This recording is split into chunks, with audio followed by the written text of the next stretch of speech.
বিশ্বাস কৰোঁ এই যে 600 বছৰ ৰাজত্ব কৰা এই জাতিটো আজিও অসমৰ সমাজ জীৱনত অকল যে সেই তেতিয়াই তেওঁলোকে আধিপত্য বিস্তাৰ কৰিছিল তেনেকুৱা নহয়। মই বিশ্বাস কৰোঁ যে আজিও অসমৰ সমাজ জীৱনত, অসমৰ সাহিত্যৰ ক্ষেত্ৰত, অসমৰ বৌদ্ধিক ক্ষেত্ৰত, অসমৰ ৰাজনৈতিক ক্ষেত্ৰত, অসমৰ ক্ৰীড়াৰ ক্ষেত্ৰত সকলোতে এই আহোম জনগোষ্ঠীৰ এটা সুকীয়া আধিপত্য অটুট আছে।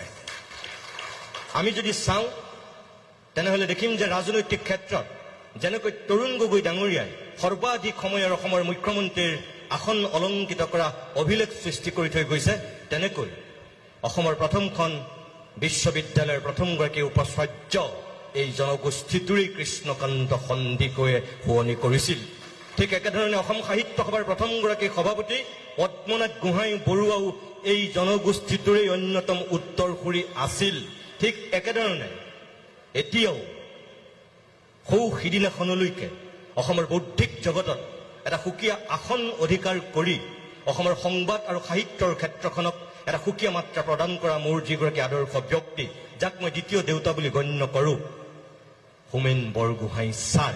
অসমত একমাত্ৰ ব্যক্তি যি 54 বছৰ ধাৰাবাহিকভাৱে সংবাদ জগতৰ সম্পাদকৰ দায়িত্ব তেওঁ বহন কৰিছিল আৰু অসমৰ বৌদ্ধিক জগতৰ অন্যতম ভোটা তৰা হিচাপে উজলি আছিল। কোনো অসমীয়া নাই ইমান দীঘলীয়া সময় ইমানকেইখন কাকত প্ৰতিষ্ঠা কৰি ইমানকেইখিনি সাহিত্য সাধনা কৰি অনেক নতুন সাহিত্যিক সৃষ্টি কৰিছিল। তেওঁ সমান কোনো দ্বিতীয়জন সাহিত্যিক এতিয়ালৈকে ওলোৱা নাই। যেনেকৈ পদ্মনাথ গোহাঁই বৰুৱা অনন্য, ঠিক একেধৰণে হোমেন বৰগোহাঁইও আজিও সুকীয়া আসনত। কোনোবাই ৰাজনৈতিক আদৰ্শত তেখেতৰ লগত পাৰ্থক্য হ'ব পাৰে, মত পাৰ্থক্য থাকিব পাৰে। মই ভাবোঁ আজিও যে অসমখনৰ এজন অঘোষিত অভিভাৱকৰ দায়িত্ব পালন কৰি আছে সেইজন হৈছে ডক্টৰ হীৰেন গোহাঁই।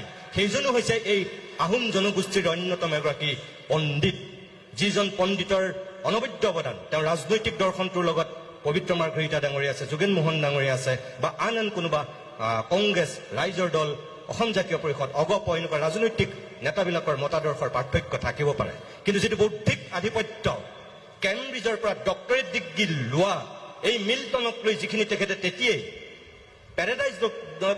পেৰাডাইজ লজক লৈ তেওঁ যিখিনি চিন্তা আৰু চেতনা বিশ্বৰ অন্যতম চোকা সমালোচকৰ দৃষ্টিত তেতিয়াই হীৰেন গোহাঁই উজলি উঠিছিল। এজন অসমীয়া বুলি নহয়, এজন ভাৰতীয় হিচাপে। আৰু সেইজন হীৰেন গোহাঁয়ে দিল্লী বিশ্ববিদ্যালয়ৰ পৰা প্ৰথমজন অসমীয়া যি ইংৰাজীত ফাৰ্ষ্ট ক্লাছ ফাৰ্ষ্ট হৈছিল, তাৰ আগলৈকে কোনো হোৱা নাছিল। এইজনো আপোনালোকৰ জনগোষ্ঠীৰ। ঠিক একেধৰণে এতিয়াও মই যদি কওঁ কেন্দ্ৰীয় মন্ত্ৰীসভাত সৰ্বানন্দ সোণোৱালক বাদ দি এই পবিত্ৰ মাৰ্ঘেৰিটা যেনেকৈ আপোনালোকৰ আহোম জনগোষ্ঠীৰ, তেনেকৈ কিন্তু বিৰোধী সংসদত কপাবৰ কাৰণে নৰেন্দ্ৰ মোদীৰ চকুত হৈ কথা ক'ব পৰাকৈ গৌৰৱ গগৈৰো আন এজন আপোনালোকৰে সুযোগ্য সন্তান। আজি ঠিক একেধৰণে অসম বিধানসভাত যেনেকৈ তৰুণ গগৈ ৰেকৰ্ড কৰি থৈ গৈছিল, আজিও 126জন বিধায়কৰ ভিতৰত হিমন্ত বিশ্ব শৰ্মাৰ চকুত হৈ কথা ক'ব পৰা সেই বিধায়কজন কিন্তু আপোনালোকৰ এই শিৱসাগৰৰে অখিল গগৈ। ইমানবিলাক বিধায়ক থকাৰ পিছতো ঠিক একেধৰণে মই কম যে এতিয়াও ক্ৰীড়াৰ ক্ষেত্ৰত, সাংস্কৃতিক ক্ষেত্ৰত, সামাজিক ক্ষেত্ৰত অনন্য প্ৰতিভাৰ অধিকাৰী আছে এই আহোম জনগোষ্ঠীটোৰ। অসমৰ বুকুৱেদি যেতিয়ালৈকে ব্ৰহ্মপুত্ৰৰ পানী বৈ থাকিব, ভাৰতৰ ভূখণ্ডত এই অসম নামৰ জাতিটো যেতিয়ালৈকে জীয়াই থাকিব, তেতিয়ালৈকে এটা নাম সোণালী আখৰে লিপিবদ্ধ হৈ থাকিব, কি যে প্ৰথমগৰাকী অলিম্পিক বিজয়ী কোন?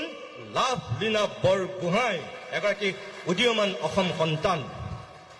আজি দ্ৰুততম দৌৰবিদ হিচাপে ভাৰতৰ নক্ষত্ৰ হিচাপে উজলি উঠা আন এজন সুযোগ্য ভাৰতীয় সন্তান, অসম সন্তান নহয়। তেওঁ কোন?